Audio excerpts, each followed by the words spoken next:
Welcome back, everybody, to It Was Tuesday, the once-a-week podcast by myself, a.k.a. Jay Chenzor.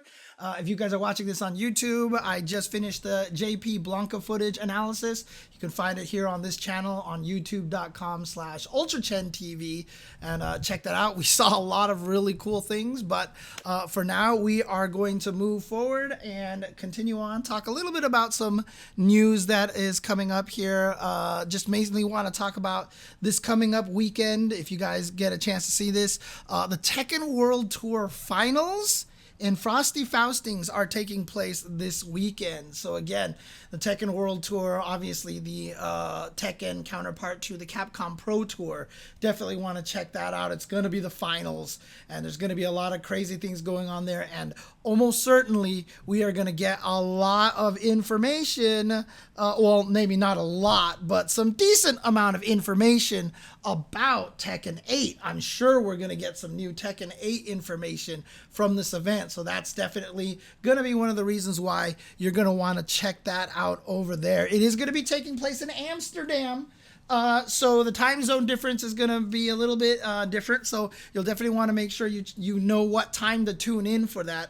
But the nice thing about that is because the time difference, that means if you don't want any sleep at all, you can watch both the Tekken World Tour and Frosty Faustings this weekend. Frosty Faustings is usually the first big major to kick off the fighting game year. It's coming up this weekend. I will be there. I will be doing commentary for some Street Fighter V and some Guilty Gear Strive, which I'm ecstatic about. So that's going to be a lot of fun. Definitely tune in. Frosty Faustings, always one of my favorite events to head to and commentate. Couldn't go last year, but I'm definitely going to make it this year. So make sure you check out those events coming up this weekend.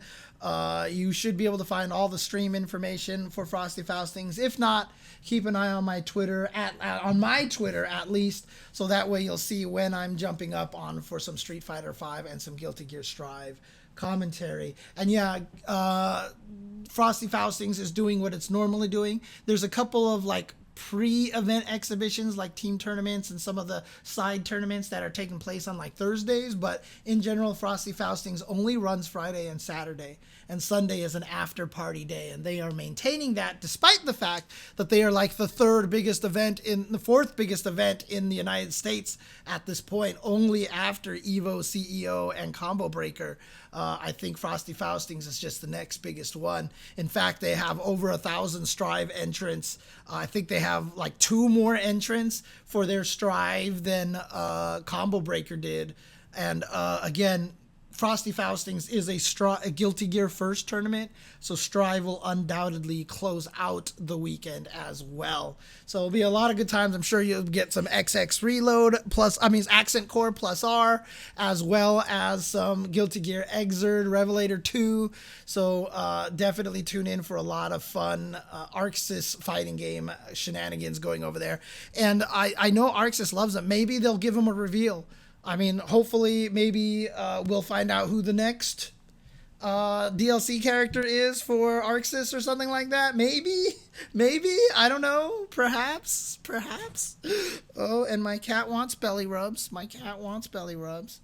Sorry, the camera's way over there. I can't move it, so I can't show you the cat getting belly rubs over here, but I should definitely set up a cat cam, like, right here, so that I can set that up so you guys can actually just, like, see my cats being adorable cats. I need to do that. I need to step up production and add cat cams. I need to do the big Willy cam tech.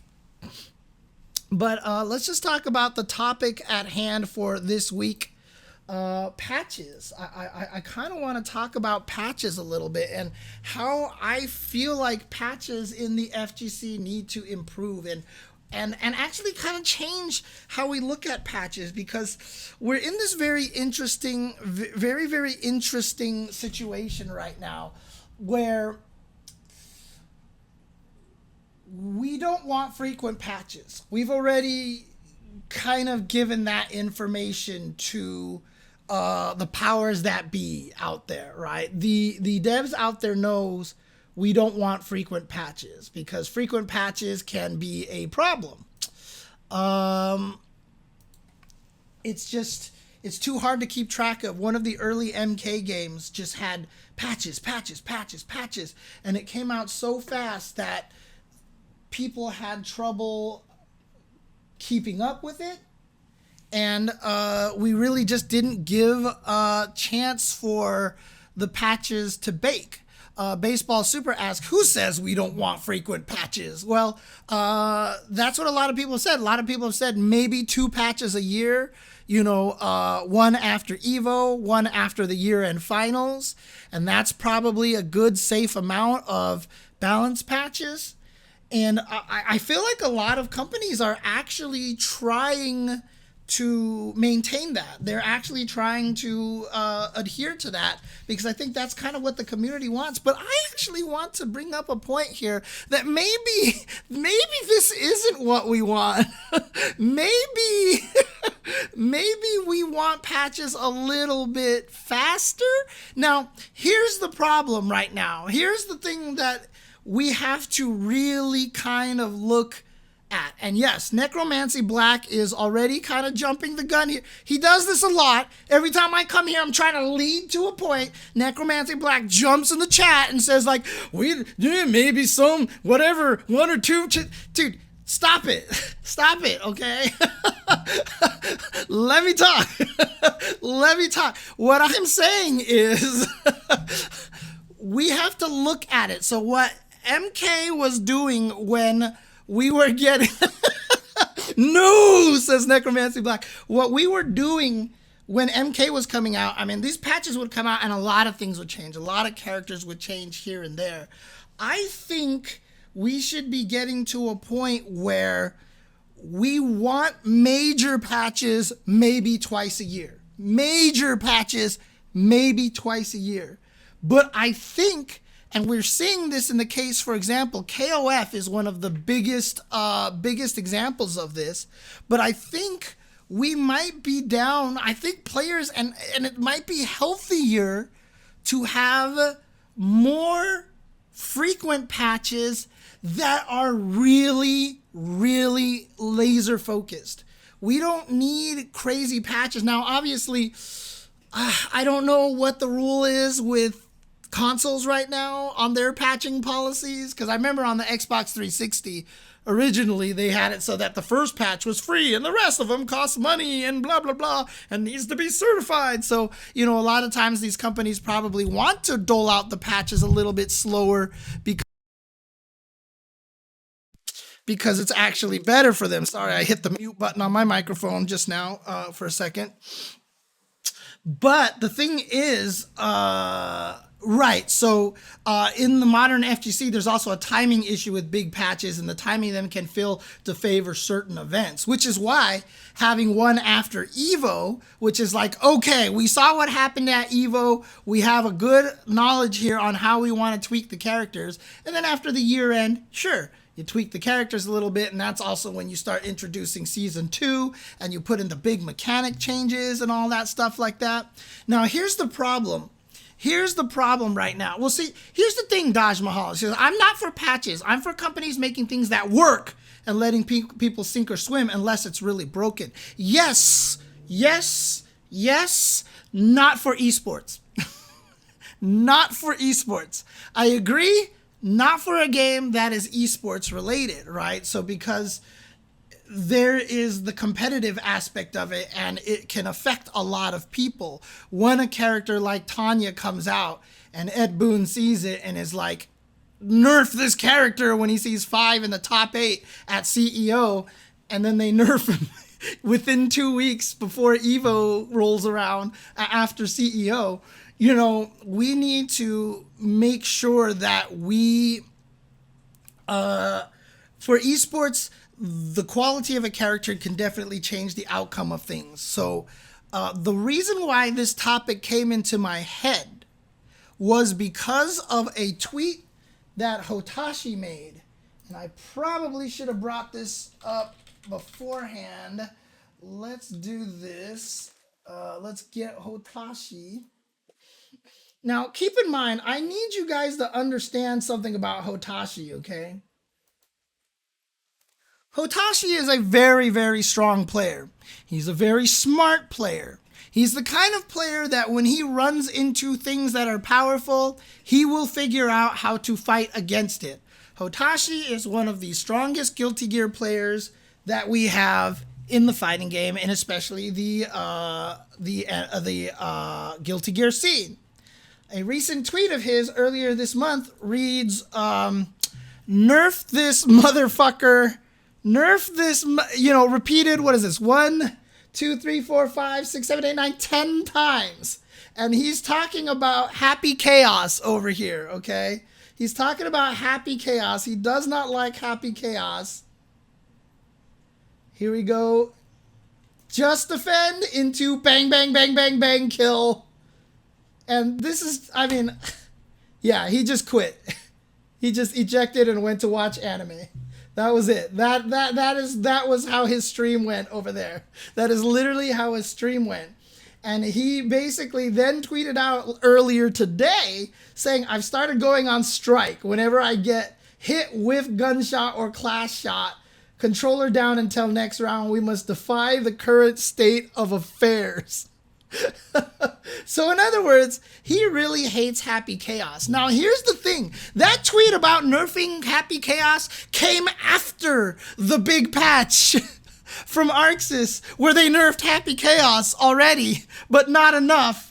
Obviously, Happy Chaos is a very strong character and one whose limit seems to know no bounds, and the character seems to get stronger and stronger and stronger and stronger as people get better and better with this character just by nature of his design. Happy Chaos is a character just like Cronin from KOF 15, just like Luke in Street Fighter V, just like Labcoat in Dragon Ball Fighters, just like Leroy in Tekken 7, that might warrant emergency patches. We have waited forever to get Cronin nerfed. It has taken forever to get Cronin nerfed. And we wanted that nerf for a long time. And honestly, Cronin's being overpowered, along with Kula and a couple of other characters, really kind of turned a lot of people away from KOF in a way, right? So they probably should have nerfed Cronin earlier. Happy Chaos, they tried nerfing him. Obviously, Happy Chaos is still good. They should consider trying to nerf Happy Chaos, and that's it. That's all the patch is going to be. Oh, what's up, MQS? What's going on? And they haven't fixed that RC bug. Yeah, the bug that if you Roman cancel, Happy Chaos can just shoot you right away. Normally, like, he has a startup, but even though he's slowed down by the Roman cancel burst activation, for some reason his gunshot comes out in like 3 frames or something like that. It's kind of crazy. Cronin and Luke, but on the same level as Labcoat and Leroy. Luke, not quite. And he did get so the definitive patch came out. They actually came out with another patch that they did nerf Luke off schedule. So Capcom kind of did that. Oh, it's 1 frame? Jesus Christ, it's 1 frame. Okay. But Cronin, same level as Labcoat and Leroy? Yes, yes, yes. The reason why Cronin doesn't feel that bad as compared to Labcoat and Leroy is because KOF is a team game. We get to see other characters. If KOF was a 1v1 game, I guarantee you top 8 would be Cronin. Because Cronin was dumb. He was stupid. And the fact that a lot of players were playing Kula, X, either Janae, Chizuru, or Yashiro, and Cronin is already pretty bad. Now, what we don't want them to do is nerf the characters to oblivion. So what they did to Cronin worked. He's still strong. He's not broken, so that's good. Leroy and Lab Coat, I've heard, are both still good right now. Again, 6 out of 8, top 8 Leroy. Not very far behind was 5 out of 8 Tanya for MKX. That was right there. But if you actually look at KOF, top 8, the reason why, again, it doesn't feel bad is because 6 or 7 of the teams in top 8 have Cronin, but there's a lot of other characters, so he's not the only character you're seeing. So it doesn't feel as bad, but he's literally there on like 6 out of the top 8 teams. Because again, if you're not playing Cronin, you're wrong. You're just wrong because Cronin is that stupid in the game.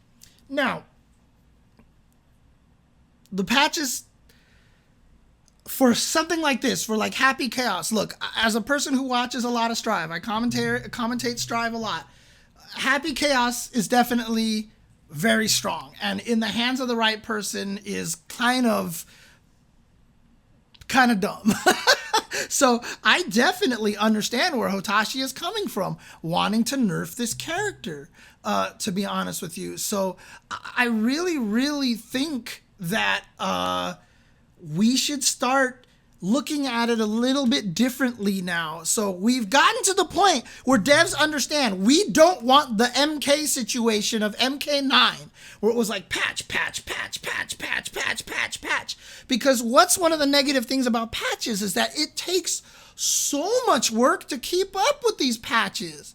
Like Street Fighter V definitive patch comes out and it's like you have to do homework, right? For me as a commentator, Jesus Christ. I mean, even the DNF patch notes, the recent Guilty Gear patch notes, like I have to do, like in order to commentate this, you have to sit there and like, seriously, it's like school. You're just sitting there studying these patch notes for a very long time to figure out what's going on. And you forget a lot of them while you're commentating. A lot of times I'll commentate Street Fighter V and I'll be like, wait, can he? Oh God, that's right, they changed that. You know, that happens a lot, dude. That happens a lot. Now, for me, where it's my job and I'm getting paid to actually do this stuff, think about how much harder it is for everybody else, for the entire planet. Think about how hard this is for everybody else and the players who now have to memorize every freaking frame data, and especially the casual players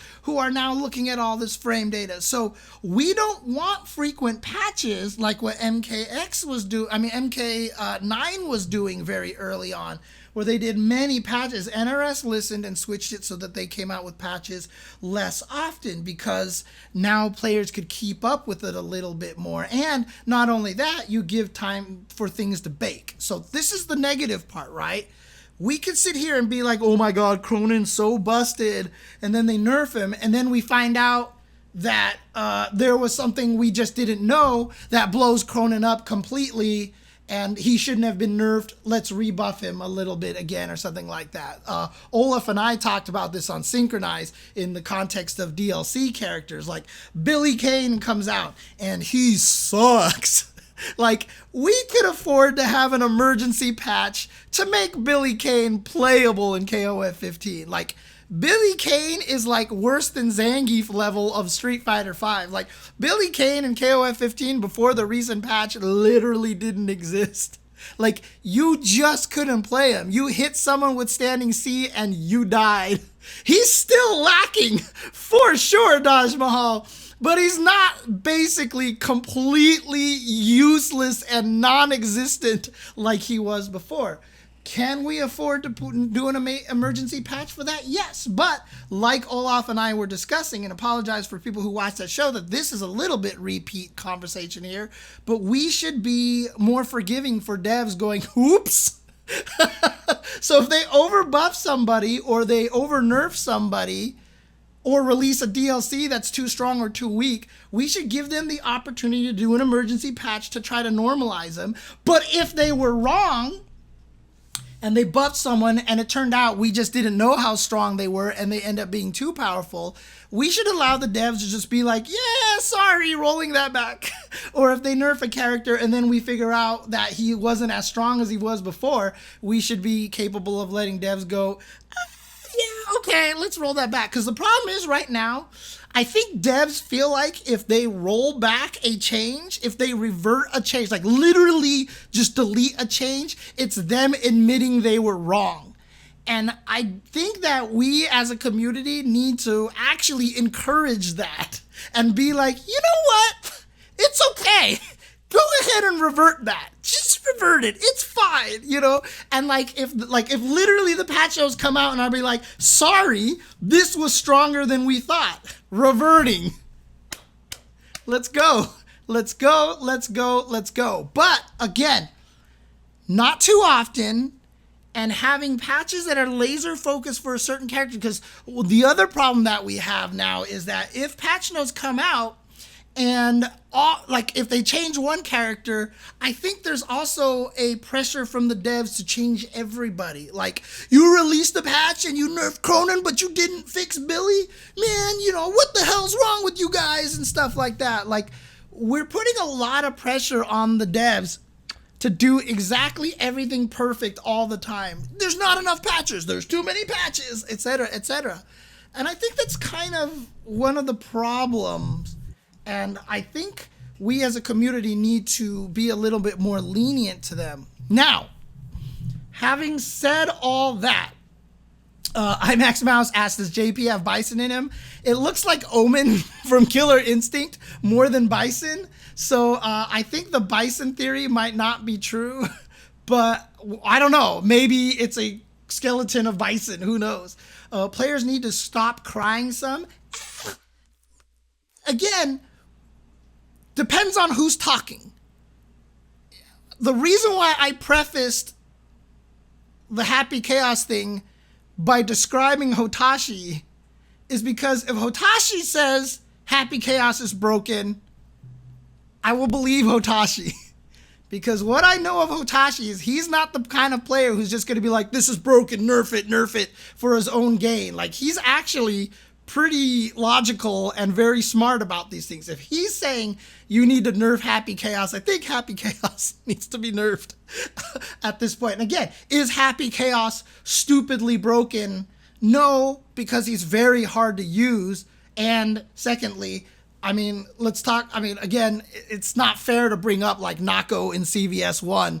That's broken, okay? Happy Chaos is not even to that level. But for the overall environment of the game, if they just came out with a patch and nerfed Happy Chaos a little bit more, I don't think even Happy Chaos players would be that mad. Like, if you nerf Cronin, I don't even think Cronin players would be mad. If you nerf Lab Coat, if you nerfed Leroy at that time, I don't think the players of those characters would even be that mad unless they just wanted free wins. And if that's the case, then who cares? Yeah, Nakaruru in KF14 launch. Yes, for sure. D Buster asks, how long would you have to wait for devs to reverse because you have to let the patch breathe and let the community problem solve? Exactly. And that's the question, right? Now, the thing about it is that whole concept of letting the patch breathe and letting the community problem solve was a lot more necessary, I think, 5 years ago, 6 years ago, 7 years ago.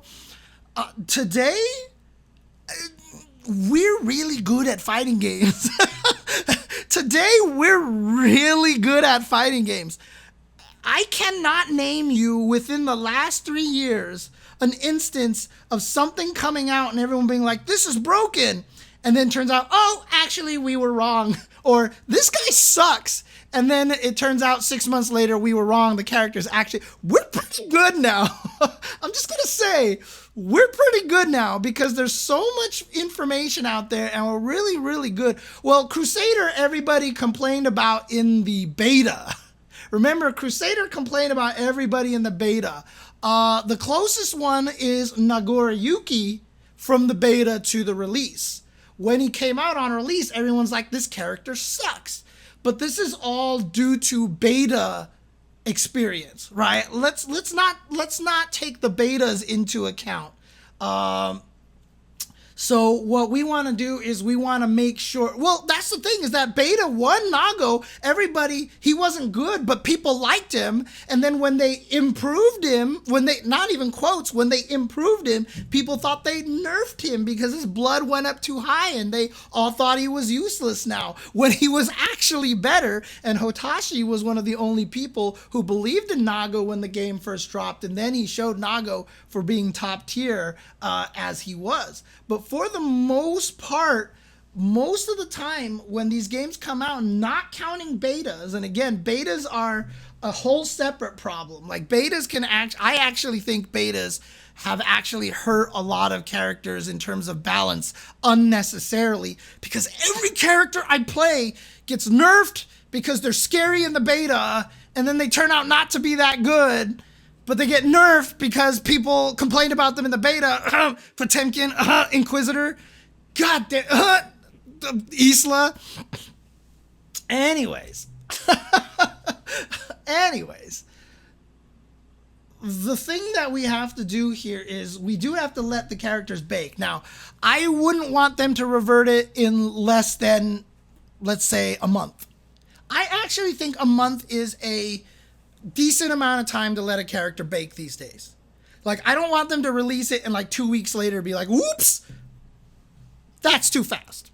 That's too fast, in my opinion. We need more time, more experience. But if after 1 month we see a character is still too strong, hardest part with some like Happy Chaos is there's not a lot of great Happy Chaoses out there, but they're growing. The Happy Chaos army is definitely growing.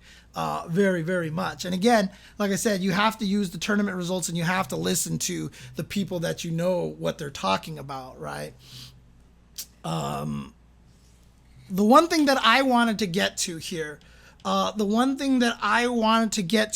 thing that I think is really important, this is where I think patches need to evolve and where patches need to change and what devs have to do. And yes, it's going to take more work. The problem is, Capcom, you done fucked up because you've raised the bar and now you actually make me believe a developer would be willing to put in the extra work to do this by showing us all the cool things that you've done with Street Fighter 6 so far. ArcSys has been doing an amazing job with the Guilty Gear patches. They actually put out videos that actually show the difference between pre-patch and post-patch. Very, very cool. One of the absolute most useful things. Put it in the game. Put it in the game.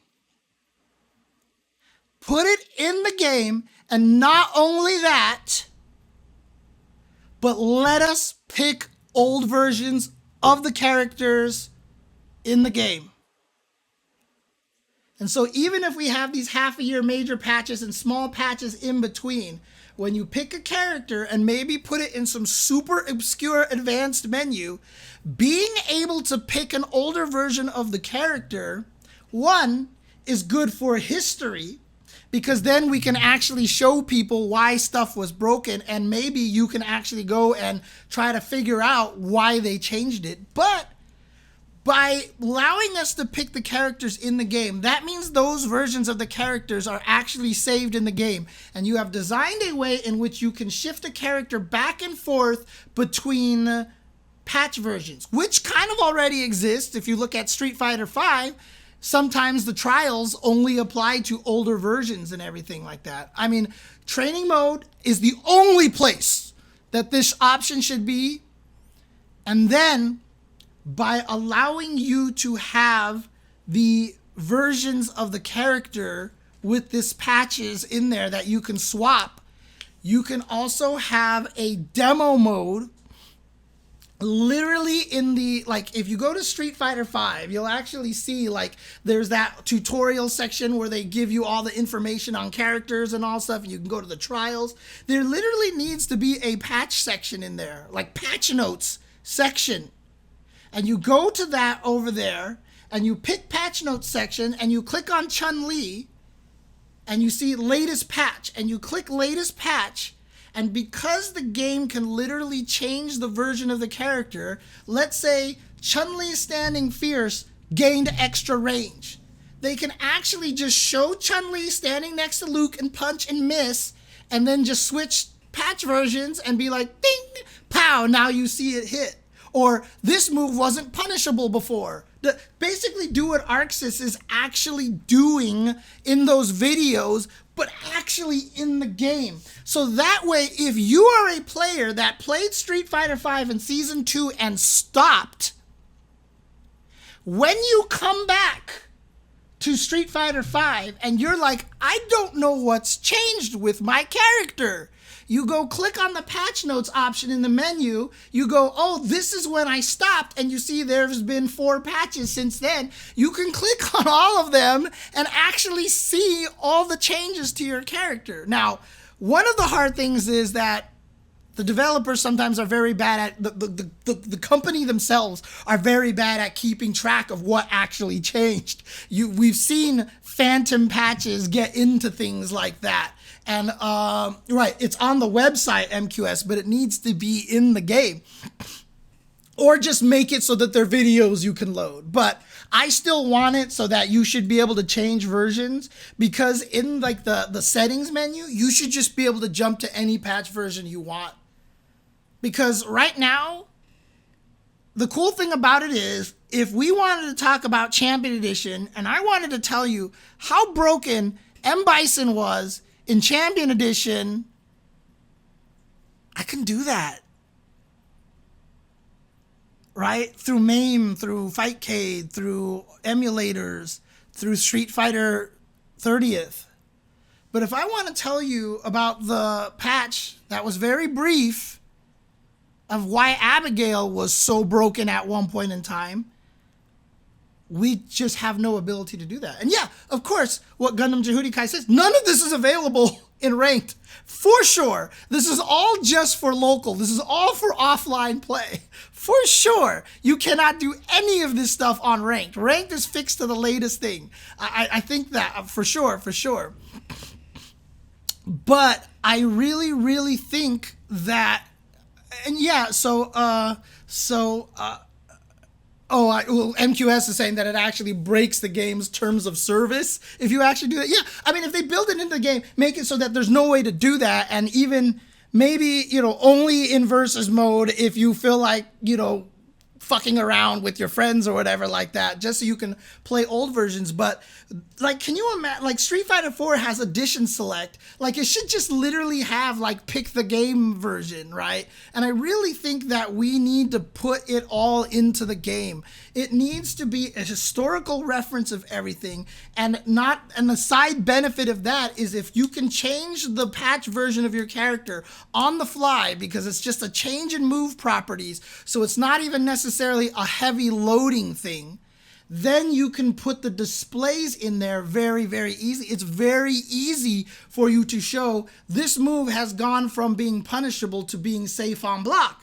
And so you click on, for example, I don't know, what's a character that got something safe and then turned punishable or whatever, opposite. You go to that character, you pick the character, you pick the patch notes, and then you see a list of things down there. You click on that one, or you just click on it and hit buttons like the triggers to jump between between the changes. And then literally it'll just like show a video where it goes old version, hit, punished. And then all of a sudden, boop, reset back to the save state, change the patch version, boom, like new patch version, and you see that it's blockable. So that way, if you're playing Chun-Li and you want to know what's the character has changed since you last played the game, you can find out in the game. If you end up fighting against the Poison and you're like, wait a second, I used to be able to do this against Poison. What happened? You can actually go to the Poison section and look it up in game. In game. And yes, Necromancy Black is right. You can't just put it into an old game, but this is what I mean. It's like Street Fighter 6 is brand new. Probably too late for Street Fighter 6 if they're not already doing something like that. But this is the kind of thing that we need to have in the game. Patches need to be seen differently, because right now I think what a lot of Japanese devs feel like our patches are like apologies, or maybe they're kind of like, oops, but like we have to see them as like artists, right? We have to look at patches as literally someone who's drawing a picture and going, the finger's off. Let me change the finger a little bit. That's better. And you're like, wow, that made such a difference. Like, we have to look at it that way. That's how we have to look at balancing of fighting games. Not like, you stop, or yeah, you guys idiots, whatever. Like, we have to be willing to let these guys do their work and appreciate what they're doing. And we need to be able to store it historically so that people can find an easy way to see how the game has changed since the last time they played it, or if they sit there and read the patch notes and it doesn't make sense. I had to make a whole video to explain what the combo count is. You sit there and you read the patch notes, the definitive patch notes, they're like, they increased the combo count. And you're like, what? Oh yeah, we've relaxed the combo limit. What? What does that even mean? You know, or like we've altered the hitbox. And you're like, how, what, you know? And so like being able to show that in game, I think would be really, really, really cool. And shout outs to iDom coming in. I don't know if iDom is still in the chat, because I would really like to know what his opinion is, but I'm talking about patches, and I've already talked a lot about frequency of patches and how devs need to maybe not wait as long to do things like nerf Cronin, nerf Luke. I know iDom will agree with the nerfing Luke part, but we definitely need to look at the frequency a little bit more. We shouldn't expect devs to always come out with giant patches, but if they come out with quick laser focus patches to nerf a lab coat, to nerf a Leroy, to nerf a Luke, etc., I think it's the right thing. But the main point that I'm bringing up now is what we should expect from our newer generation of fighting games is that the patches should be stored in the game themselves, and we should be able to change versions of the patch at any given time, not in ranked, not in any online matches, only in versus and training mode, maybe not even in versus, maybe only training mode, but by including the versions of all the characters that existed throughout the patches, we can also then include tutorial sections in the game itself that shows us all the changes that have been made during the course of the game. So in other words, when you click on someone like Lucia, for example, right? And then it's like Lucia's changes, you land closer now after her running up kicks. You can literally show in the game itself, you click on Lucia, you click on definitive patch, you see a list of her changes, you pick one of them and it brings up the screen. It loads Lucia and Luke, and it has Lucia run up kicks, and you see how far he lands. And then all of a sudden, blink, reload, save state, change the patch version, have Lucia do it again, and now you see Luke land a little closer. You're like, oh, that's the change now. And that allows the casual players, if they want to care that much, because that's the thing, right? I'm not talking about like, bronze, players, rookie players. Like, this is not for them. You hide this in a menu that, people will find if they look for it.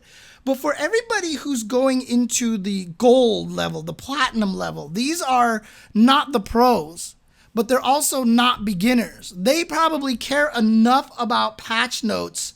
They probably care enough about patch notes that they want to know what the changes are. These people will actually be interested. If my friend who played Street Fighter 5 in Season 2 stopped playing Street Fighter 5 and wants to get back into it, and who knows why he stopped. Maybe he didn't like the game. Maybe life hit him. Maybe he got a family and his kid is now 3 years old, so he has more times to play. And so now he wants to get back into it. If he picks his character, he can actually go see the last time he played and then incrementally click on all the example videos of how his character changed, so he doesn't have to run to the internet and look it all up and read relax to the combo limit and be like, what the fuck does that mean? What the fuck does that mean? Like, literally, we should have it as a situation where players can go look it up right there. Did I say gold? Did I say gold is casual? I didn't mean to. I thought I said bronze and rookie. Did I say gold? I definitely did not mean to. I definitely did not mean to say that. But yeah, I actually, it's been a lot longer, Forrest. I accidentally rebooted my machine during the stream. So I've actually been streaming a lot longer than that. But still, yeah, see, even Mudo says, I'm still bronze and I care about patch notes somewhat, though I'm not new to SF, but wouldn't it be great if you could see exactly what they're talking about in there, right? Even if one of them is like impossible to display. Like, even if it's just like some weird bug that you fixed or whatever, you could just have it be like, fix the bug that did this, and you click, you know, like demo, it'll just be like, fix this, no demo available.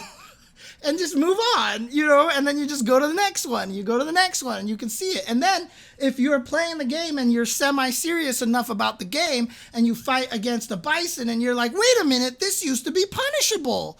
Why can't I punish this anymore? You can go in the game to bison and see if at any point in time this move changed to no longer be punishable. You don't have to go and try to find this outside resource.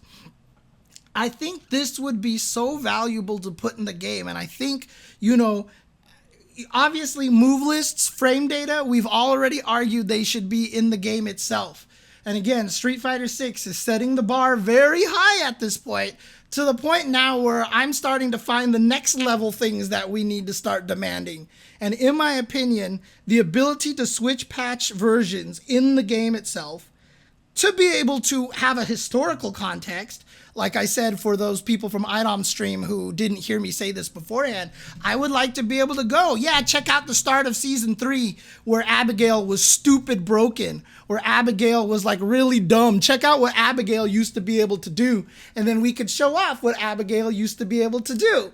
Like, I think that would really, really be cool. Yeah, pick season 1 Cammy, exactly, just to show it off at some point in time. Right? But then at the same time, by having everything in the game, it also allows people to get this information easier. And like I said, those ArcSys videos that they put up for Guilty Gear Strive are amazing, but they're videos and they're on Twitter. And when they're on Twitter, they don't live. They're not even available on their YouTube channel. They're just on Twitter. And so we know about Twitter, everything on Twitter goes away. So if it's actually in the game, I just think that that would make so much more sense and be that much more, that would be more efficient and really, really help the community get better. But in order to get to that point as well, we need to understand that not too many patches. If you do too many patches, that whole UI is going to get inundated. And we already know that too many patches really turns people off, considering what happened with MK9. Too many patches made it way too hard for people to follow. But at the same time, while I like how a lot of fighting games these days are generally waiting 6 months before the next big patch, I do think we need to give devs the leeway to throw out more patches in between that only have changes for one character. Like, if we literally just go in and nerf Happy Chaos. If Capcom's like, yeah, okay, we'll nerf Luke a little bit. Now, of course, you also have to be careful because of the tournament cycle. You don't want to mess people up right before, like, let's go ahead and nerf Happy Chaos. It's 3 days to Evo. Like, you definitely want to plan those out a little bit or give people a heads up kind of thing, you know, because right now, the reason why I believe that is because I do think that Happy Chaos might cause some problems for Strive right now. Not just that, I don't think that that Happy Chaos is so powerful that everyone's going to be using him, but he's clearly very powerful and probably needs a little nerf. I'm thinking more of the Cronin situation, where Cronin had been too strong for way, way, way too long. Too long. This wasn't a problem before consoles were using the internet. What do you mean exactly by that, Club Artillery? Because I do know that consoles, I think they have the ability to patch more often now without costing any money or anything like that. But SNK definitely, I mean, they've been doing a lot of good things, but Cronin stayed too strong for too long. Too strong for too long. Cronin needed to be nerfed a lot sooner. And did it hurt?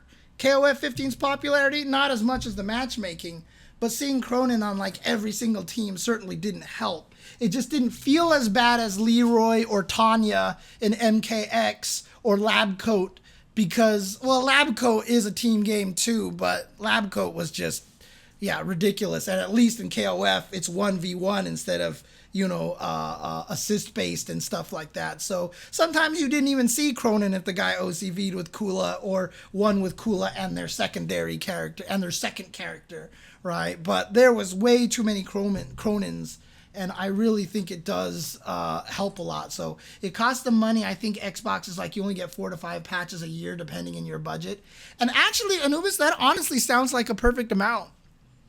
Because really, I only see 2 major patches a year. And if you have 3 extra patches, you fix the egregious things. Now, of course, don't fix them right away. Please give it a month and let it bake. Like you put the patch and you're like, holy crap, we accidentally made Iori too strong now. Let's give it a month. Let's see if Iori stays that way. But we're smart enough nowadays, we're good enough at fighting games that if you give it a month, we're pretty good at knowing what's strong and what's not.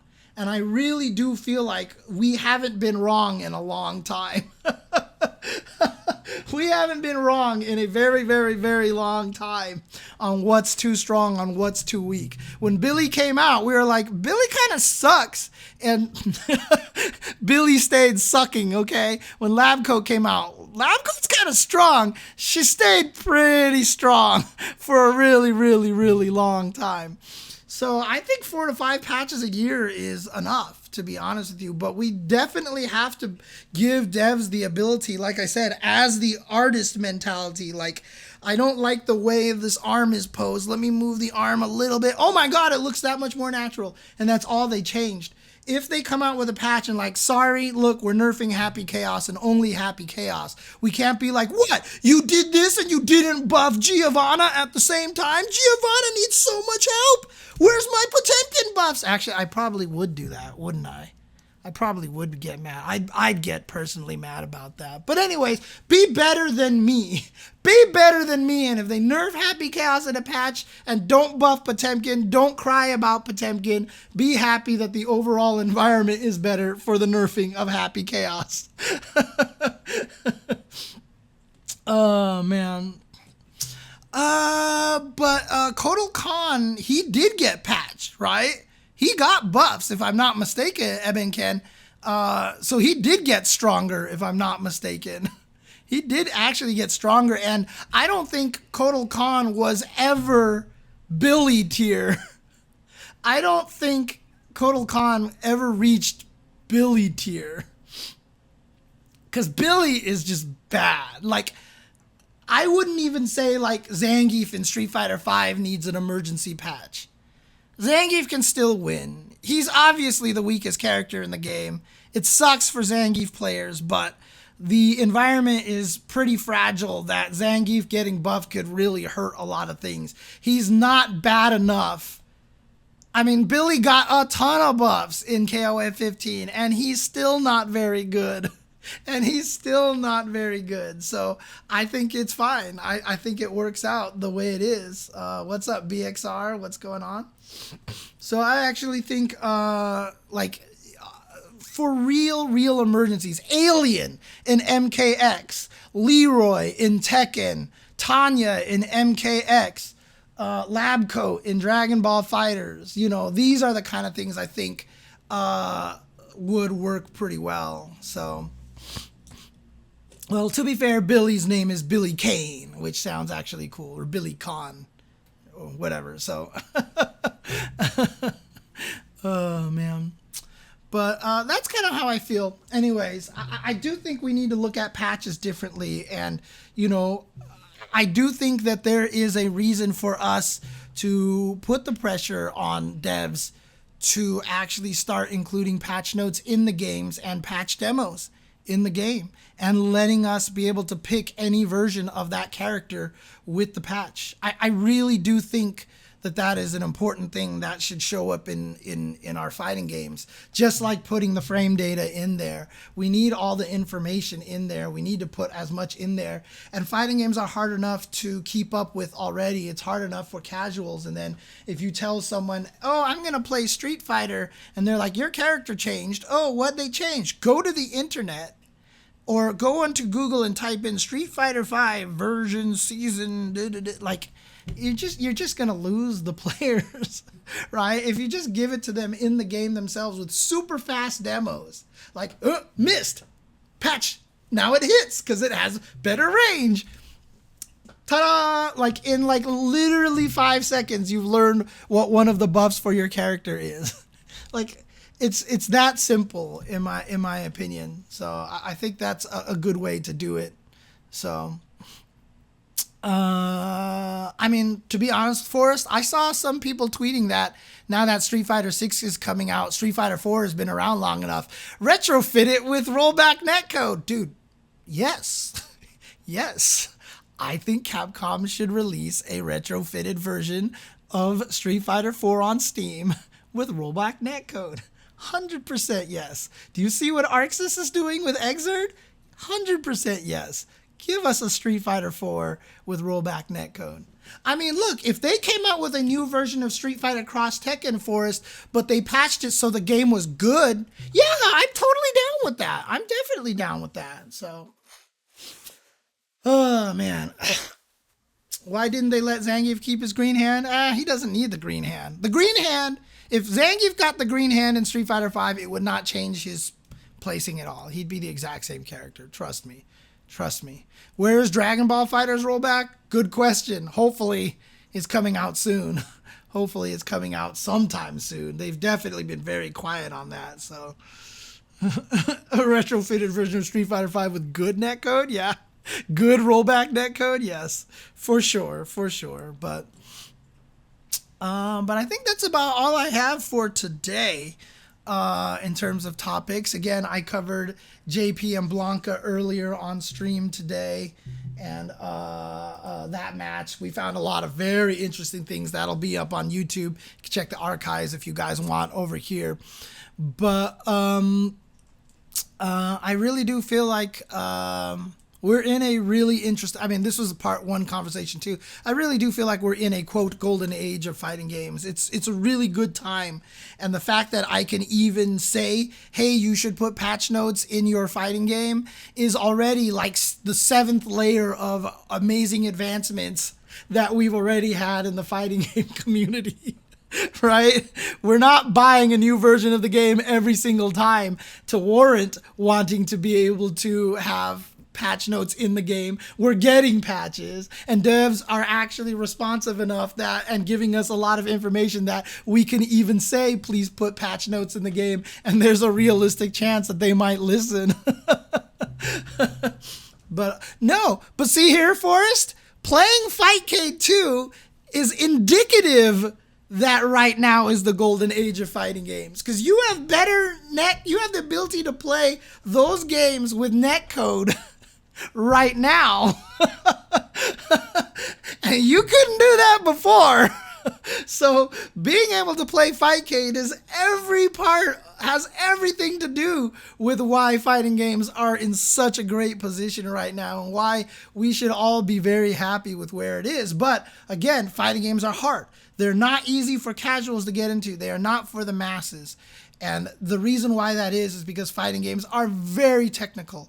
And there's a lot of weird, stupid details and a lot of things that we're forcing people to have to do. Now, you're going to ask, well, why doesn't all these other video games have like patch notes built into their game? Because League of Legends obviously patches their characters and stuff. But the other thing too is that the same argument comes down to team-based games. A lot of times if you want to jump back into League of Legends, you'll probably be playing with your friends who haven't stopped, and you'll be playing, and then they'll be like, oh, that's right, your character changed. This is different now. You have to, like, the cooldown is faster, blah, blah, blah, blah, blah, etc., etc. But fighting games, you go online and ranked, and you're just sitting there, and you're like, why doesn't this work? This used to combo. And, like, no one's going to tell you anything. No one's going to tell you anything. Oh man. Oh man. But yeah, I mean, honestly, Dodge Mahal, a lot of those communities online is the pits. Okay, online is toxic. It's just basically what it really comes down to in any case. Yes, actually, that's one thing I should probably mention as well. Condolences for Rumbleverse, dude. Like, I mean, from everything that I've seen, it sounds like that there's a disconnect between Iron Galaxy and Epic Games. If Rumbleverse can actually get a new publisher and then actually be able to get on Steam, because Epic Game Store is where games go to die, if Rumbleverse can actually get onto Steam with a new publisher, I think it can find new life. And I'm sure the Iron Galaxy guys are trying to do that. So if anybody out there has any connections and some publisher out there is like, hey, there's this cool, battle royale game out there that's already made, and we can just be the publisher and distributor of it. We just need to obviously set up the servers and all that stuff like that. But, set up the infrastructure for the game, which will take work. But if they want to be the new owners of Rumbleverse, like, dude, Sam Show on EGS probably did so much hurt to PC Sam Show players. Like, I hate Steam, okay? I already think Steam is the most cumbersome, like thing ever, right? And Steam, for all intents and purposes, is like actually pretty user friendly. But when I tried to go use the Epic Game Store, holy crap! I was like, Steam is the greatest thing in the entire world. Steam is the greatest thing in the world. Yeah, Rumbleverse, they said at the end of February, they're actually shutting down the servers. The game's only been out for 6 months, so something is wrong. Players are saying, like, when they go online, it's not like it's empty, right? Like, there's a lot of players playing, if I'm not mistaken. Now, I have heard that there are a lot of bots here and there, but I bet you if you put the game on Steam, you would have a bigger audience playing the game. Honestly, yeah, they released the final patch which unlocked all the cosmetics. Not only that, but they are going to figure out a way to refund everybody who's actually bought any cosmetics or paid anything in the game. They actually want to try to refund everything, which means Rumbleverse will have made $0 in profit. And that's like wild to me. Like, I can't believe, but that's just showing that they care about the community and that there's something else that's going on, and I have no idea what it is. So, Microsoft? Yeah, I mean, look, I hate Microsoft for a lot of reasons, but, if they as a company want to grab Rumbleverse and actually publish it, I mean, that has nothing to do with the fact that Windows sucks, but that's a whole nother story. So, right, and that's what I was saying, right? Maybe the numbers are low, but it's on the Epic Game Store, right? Like, it's just, oh god, like, if it was on Steam, even though I don't play Rumbleverse, I probably would have bought it already. I probably would have bought, but it's free to play, actually, never mind. You can't buy Rumbleverse. Anyway, but yeah, Rumbleverse Game Pass would actually be really, really, really, really sick. I think that would be really smart. So, but Microsoft would be a good choice, honestly, to pick up that game and publish it. So, yeah, I mean, people like Mike Lee saying, I definitely would have played it if it wasn't Epic only. So, like I said, EGS is where games go to die. So, yeah, I would love to see if Rumbleverse can make a comeback. I don't know if anybody has any pull for that. If I don't have any pull for that, I mean, a lot of people have more pull than me, okay? I'll say that much. But still, I have more pull than a lot of other people. And if I have no connections, I don't know, it's going to be hard. But if we can figure out a way to get Rumbleverse to resurrect, I think that would be really, really awesome. And of course, there's a little bias here because, one of my friends, Keats, worked very hard on that game, and I feel completely, I'm heartbroken for Keats. Like, I can't imagine how this feels and what he's going through right now. I just can't even imagine. Like, this has got to be so frustrating. 6 months that this game was out. And so, like I said, there has to be something going on. And so if somebody else can pick it up and publish it and we can give new life to Rumbleverse, I think that would be really, really, really, really sick. I mean, I could put Keats on the show, but I don't want to be like, hey, Keats, how do you feel having your heart ripped out by the Epic Game Store? Like, and who knows if he even wants to talk about it right now, right? Like, because this would be a bad time to do something like that. So, honestly, just leave him alone right now until he's ready to talk about it. He'll talk about it when he's ready to talk about it. Let's just put it that way. So, but that's about it. I guess all I have for today's show. So I guess thank you guys for tuning in. Thank you once again for the raid from iDom. I hope you guys here. If you guys are from iDom stream here and you're not familiar, I stream here every Tuesday for the It Was Tuesday podcast, as it is named here. Because it used to be called the Tuesday Show, no longer the Tuesday Show. So it was Tuesday. And of course, we all know about that quote. But I also stream on my own channel, which I haven't done like all of January because I've just been having a brutal month. Personal things happening. I've just been having a terrible month in January. But after Capcom Cup, I should be streaming a lot again on my channel once again, and that's, of course, on twitch.tv/jchenzor. Synchronize is still streaming on the jchenzor channel as well, which is the SNK podcast. And there might be future projects that I'm working on that'll be streamed on my channel as well, so that'll be really fun and stuff to check out. So, but again, thank you guys for tuning in. I hope you guys keep playing all them fighting my games, and keep having fun out there, and just keep staying safe as well. Again, tune into Tekken World Tour for all the action and potential Tekken 8 information. And then obviously tune into Frosty Faustings, which I will be at, and I will be doing some commentary as well. So until then, take care, and always remember that the day this podcast graced your ears was the greatest day of your life, was the most important day of your life. But for me, it was Tuesday.